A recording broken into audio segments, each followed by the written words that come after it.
Bienvenue sur la chaîne A3E. اليوم غادي نهضروا على la deuxième partie ديال le tuto numéro 1 du système de climatisation.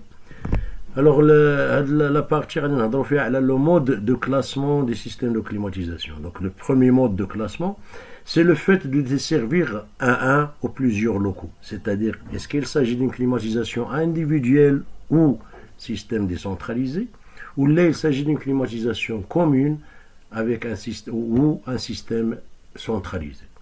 Deuxième mode, c'est l'identification des fluides caloporteurs principaux dans ce système de climatisation. C'est le système et toute air, on dit un système toute air, c'est l'air et le fluide caloporteur. Système toute eau, c'est l'eau qui est le fluide caloporteur. Système RO, des deux fluides, eau et air, sont utilisés comme fluide caloporteur. Il y a le système en détente directe. Quand on entend un système à détente directe, c'est le fluide frigorigène ou frigorifique et le fluide caloporteur. Alors le mode de classement d'une climatisation individuelle ou bien un système décentralisé, donc il s'agit d'un appareil intérieur d'un local à climatiser. À l'intérieur de cet appareil, il y a un échangeur et il y a un détendeur. À l'intérieur de ces échangeurs et le détendeur, il y a un fluide frigorigène. Bien sûr, c'est l'air qui rentre et se refroidit pour ressortir au niveau quand on fonctionne en mode froid. Il y a une liaison entre l'unité intérieure et extérieure, liaison de frigorigène. Il y a aussi l'unité extérieure. À l'intérieur de cette unité extérieure, il y a un échangeur aussi et il y a un compresseur.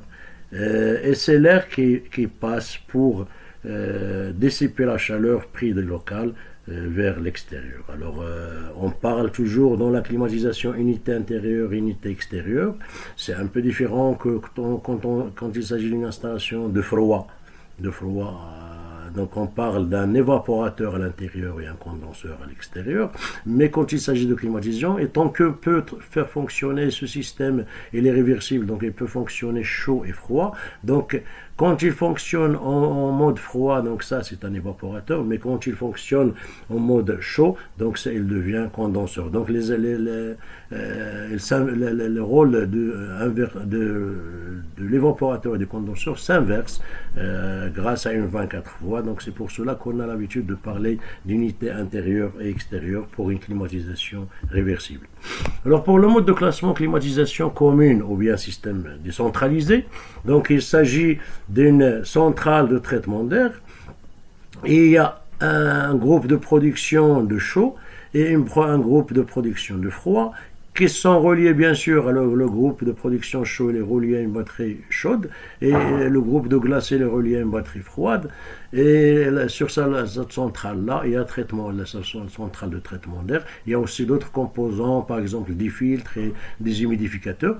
Quand l'air est traité, donc il passe par une gaine de soufflage. Donc c'est une gaine de soufflage. Et ça, c'est des grilles de soufflage ou bien des diffuseurs. Et après, il y a, pour des raisons d'hygiène, donc il faut qu'une partie d'air s'évacue vers l'extérieur. Donc il y a une reprise d'air du local qu'on peut séparer en deux parties. Une partie qui est recyclée revient avec la gaine de soufflage et une partie qui est rejetée à l'extérieur. Alors quand il y a une séparation bien sûr entre la partie soufflage et extraction, parfois il y a des grilles entre les deux compartiments qu'on appelle des grilles de transfert. Alors les systèmes de climatisation, un système de climatisation, c'est le squelette ou bien l'organigramme qui relie entre les éléments de base retenus pour créer la climatisation de confort ou bien le conditionnement d'air. Donc le squelette, il s'articule sur 4 plateformes différentes. Il y a la production d'énergie, il y a le traitement d'air, il y a le fluide caloporteur, bien sûr, est-ce que c'est l'air ou l'eau ou bien le fluide frigorigène lui-même, et il y a la diffusion de l'air. Alors, schématiquement, on peut voir là qui a la production d'énergie est assurée par le groupe de production de glacé, c'est celui-là, et le générateur d'eau chaude, c'est celui-ci. Donc le fluide caloporteur c'est l'air, bien sûr, qui passe à travers des gaines de soufflage. Il est distribué par un réseau de gaines. Cet air est préparé dans une centrale. Donc, ça, c'est l'ensemble de la centrale de traitement d'air. Donc, la centrale de traitement d'air, elle comprend bien sûr le filtre, elle comprend la batterie froide, elle comprend la batterie chaude, elle comprend aussi un humidificateur, puis un ventilateur de soufflage et un filtre aussi au moment du soufflage. Après, il y a des bouches de plafonnées de diffusion, les diffuseurs ou les bouches de soufflage. Là, il y a les bouches de reprise, il y a un extracteur de reprise et il y a cette partie de récupération d'énergie entre l'air qui est repris et l'air qui va souffler de la centrale. Alors, pour les générateurs de chaud qu'on utilise, parfois c'est des chaudières électriques directement, qui se relient directement à la batterie chaude, soit des chaudières électriques ou bien des chaudières qui peuvent fonctionner avec du gaz, fuel, autres combustibles classiques. Température varie entre 50 et 80 degrés. Donc là, il s'agit d'une entrée et sortie dans une chaudière électrique, donc le départ vers ce qu'on appelle la batterie chaude et le retour de la batterie chaude. Ça aussi, c'est une chaudière à gaz ou au fuel, au gasoil, qui avec entre départ et retour vers la batterie chaude. Donc on peut utiliser ça par un générateur directement vers la batterie chaude et froide, vers les batteries chaudes qui sont dans la centrale de traitement. On peut utiliser aussi la production quand on a une production centralisée. Donc on a une chaufferie centrale qui donne de l'eau chaude, qui desservit l'eau chaude vers plusieurs points d'utilisation. Donc en ce moment-là, on prend un point d'utilisation de circuit central qu'on fait passer à travers un échangeur à plaques, et donc il y a entrée et sortie du réseau central bien sûr, et il y a un départ et un retour vers la batterie chaude avec une vanne à 3 voies de régulation pour changer la température de départ et de retour en fonction des besoins de la centrale. Alors le générateur de chaud, on peut avoir aussi la pompe à chaleur. La pompe à chaleur, elle puise l'énergie d'une source froide pour le transmettre à une source chaude, par exemple ici. Elle transmet de l'eau d'une nappe phréatique et le retourne à la nappe. Et il y a un départ et retour de chaude de la pompe à chaleur vers la batterie chaude de la centrale. Là aussi, on peut avoir ça avec une pompe à chaleur. Là, c'est une pompe à chaleur OO. On peut l'avoir aussi avec une pompe à chaleur RO et un départ et retour de la pompe à chaleur vers la batterie chaude de la centrale.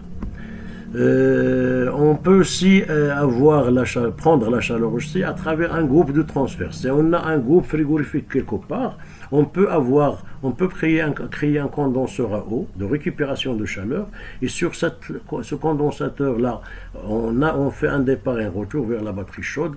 Bien sûr, là, c'est un système indépendant qui fait le refroidissement d'un process ou qui crée de froid dans un entrepôt frigorifique. Donc, sur la partie condenseur, on peut mettre un condenseur à eau avant le condenseur à air existant pour récupérer l'énergie de ce groupe-là pour l'envoyer à la batterie chaude de la centrale de traitement d'air. Alors le générateur de froid, donc là la partie de génération de chaude, on peut avoir directement à travers une chaudière, à travers un échangeur si on est sur un réseau de production de chaude, et à travers des pompes à chaleur, ou bien à travers un condenseur avec récupération sur le condenseur d'une installation autre d'un refroidisseur à part. Alors pour le générateur de froid, donc pour avoir le froid, donc il faut un groupe de glacé. Donc le groupe de glacé, c'est un groupe qui peut, au niveau du condenseur à eau, avec un condenseur à eau, donc on peut récupérer refroidir l'eau et l'envoyer vers la batterie froide. Donc soit avec un condenseur à eau, plutôt un groupe de froid de production de glacé OO, ou bien un groupe de production de glacé eau, air. Donc là, on a un départ d'eau glacée et retour vers la batterie froide. Là aussi, on a un départ et retour vers la batterie froide de la centrale. Alors, on peut avoir aussi un groupe de production de froid à détente directe, c'est-à-dire là, il y a une batterie à détente directe. C'est le fluide frigorigène lui-même qui va vers cette batterie à détente directe pour donner le froid. C'est elle-même qui représente la batterie froide d'une centrale de traitement d'air. Donc j'espère que c'est clair. Et la troisième partie, on va parler des pompes, plutôt des tours de refroidissement, et on va parler des détails de la centrale de traitement d'air. Donc je vous remercie et la prochaine pour le tuto numéro 1 toujours et partie 3. Merci à vous.